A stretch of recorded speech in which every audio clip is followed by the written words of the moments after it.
Bien bonjour, content de vous retrouver. Certains d'entre vous m'ont demandé de parler sur la certification Cisco CCNA. En gros, qu'est-ce que c'est cette certification et qu'est-ce que je pourrais faire pour vous aider pour l'obtenir. C'est parti.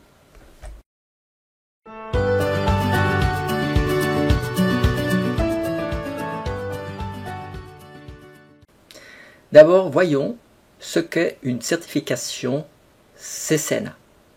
C'est une certification qui est émise par une société privée, dans ce cas-là c'est Cisco, qui atteste votre niveau de connaissance dans le domaine des réseaux.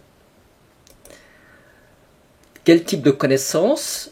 On vient de voir domaine des réseaux, donc sont entendus des routeurs, switch et autres, aussi peut-être la configuration, les différents services IP, on a vu des HCP ou d'autres protocoles aussi de routage, les fondamentaux au niveau de la sécurité et la connaissance et la configuration d'éléments de réseau. Quelle est l'utilité ici? C'est une plus-value que vous avez pour dire j'ai des connaissances quand vous cherchez un emploi ou vous changez d'emploi, eh bien, vous avez un certain niveau de connaissance qui est attesté. Maintenant, vous voulez faire l'examen. Quelles sont les modalités de l'examen? Ces modalités, 1, il faut s'inscrire à l'examen. Deuxièmement, il faut payer environ 300 €, 300 $. L'examen lui-même est sous forme de QCM, question à choix multiple. La durée approximative, c'est 120 minutes, donc 2 heures, et il faut environ entre 75 et 80% de taux de réussite. Vous trouvez ici quelques informations sur ce lien. Oh, c'est vraiment facile! J'ai qu'à m'inscrire, faire la certification et je pars avec le certificat en poche. Oui, Jimmy, en théorie, on pourrait s'inscrire et directement faire l'examen. Par contre, c'est quand même pas si facile, il y a quand même des questions pratiques, il y a quand même un certain nombre d'heures d'études. Il faut se préparer, autrement c'est quasiment difficile de réussir ce type d'examen. Donc la question, comment on peut se préparer à cet examen? La première chose, c'est le self-learning. Qu'est-ce que c'est le self-learning? C'est auto-apprentissage. Vous cherchez, vous êtes aussi dans une école, vous apprenez, etc. dans le domaine. Donc auto-apprentissage, rechercher de la documentation sur Internet. On a des vidéos, comme typiquement sur YouTube. On a des livres qu'on peut acheter dans des bibliothèques comme ici. Et on a aussi des e-books. Cisco lui-même produit des livres sous la dénomination Cisco Press. Il y a encore le Learning Network Store pour vous aider pour votre apprentissage. Donc c'est le temps que vous passez d'apprendre et d'avoir le niveau. Autre possibilité d'apprentissage, c'est trouver une classe. C'est-à-dire qu'il y a des instituts, il y a des sociétés spécialisées qui vont vous faire une formation intensive. C'est-à-dire que vous allez une semaine complète et vous allez faire de la théorie et de la pratique dans le but d'avoir le niveau pour passer l'examen. Donc c'est des cours spécifiques, soit c'est auprès de cette société, ou maintenant de plus en plus on crée aussi des classes virtuelles au lieu d'y aller physiquement. Donc c'est des centres agréés de formation. Évidemment, ça a un certain coût. C'est aussi des modules, il faut compter une semaine complète, 40 heures, 1 à 2 semaines, et il faut avoir plusieurs modules pour atteindre le niveau demandé à l'examen. Vous pouvez trouver sous ce lien ici différentes sociétés qui vous prépare à la certification CCNA. Autre possibilité, Cisco U. Qu'est-ce que c'est ici?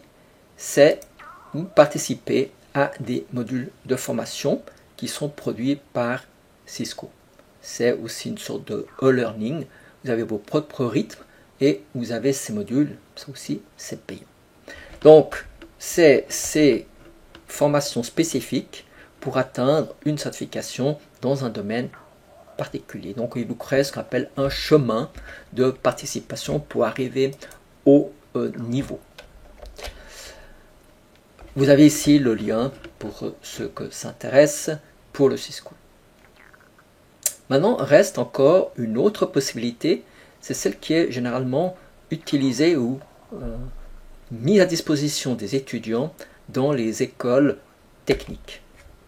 Donc ça s'appelle la Cisco Academy. Donc il y a des académies qui doivent être aussi certifiées. C'est une formation qui est dans le cadre d'une institution, ça peut être une école privée, une école publique, typiquement dans une haute école spécialisée.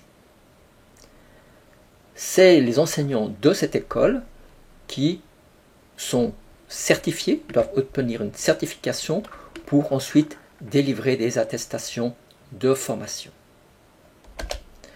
Cette Cisco Network Academy, ça fait déjà un petit moment que ça existe, ça fait 25 ans que ça existe. Donc, pour résumer, comment se préparer? Vous avez encore d'autres possibilités. Pour ceux qui veulent plus de détails, peuvent aller chercher ça chez Cisco. Maintenant, comment puis-je vous aider à obtenir cette certification? Voilà comment je peux vous aider dans votre démarche pour l'obtention de la certification. Je peux vous aider en 4 points. Premier point, je vais vous indiquer les différents contenus, les différents chapitres à étudier. Je vais essayer de créer des vidéos. Il y en a déjà dans le domaine IP. Il y aura tout ce qui est aussi Ethernet, MAC adresse sont déjà disponibles. Le point 2. Création de contenu, donc des vidéos. Il y aura des tutoriels sur le plan théorique. Vous avez déjà à disposition certaines vidéos sur par exemple Ethernet, les MAC adresses, IP, puis ça va continuer. Donc il y aura des tutoriels au niveau théorie et il y aura aussi des tutos au niveau pratique, par exemple de configuration sur certains matériels, de nouveaux switch, router et autres configurations. Pour moi, une chose qui est très importante, c'est de bien vulgariser. Donc je vais faire ça dans mes vidéos. Et puis des explications sur certains tools ou outils. 3. Je compte créer des sessions live sur YouTube où le but, l'objectif, c'est questions-réponses sur des chapitres qu'on a déjà vus ou éventuellement certaines thématiques. Et je vais également faire des démonstrations en live.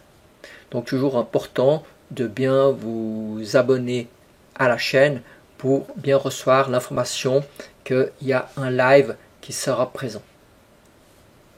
4. C'est trucs et astuces. C'est une chose qui est très importante. Comment on peut gagner du temps soit dans l'apprentissage ou pour trouver des informations qui vont nous aider à acquérir cette certification. Donc, une chose qui est très important, c'est où trouver des informations pertinentes.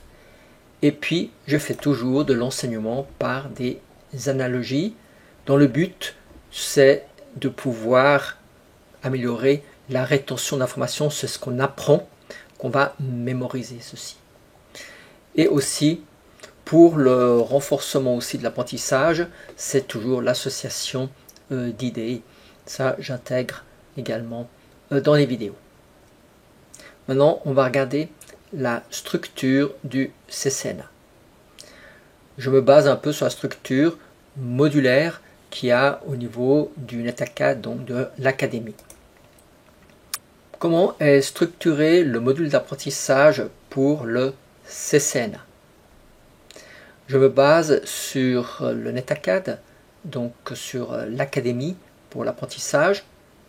Et le premier module, c'est Introduction au réseau, module ITN.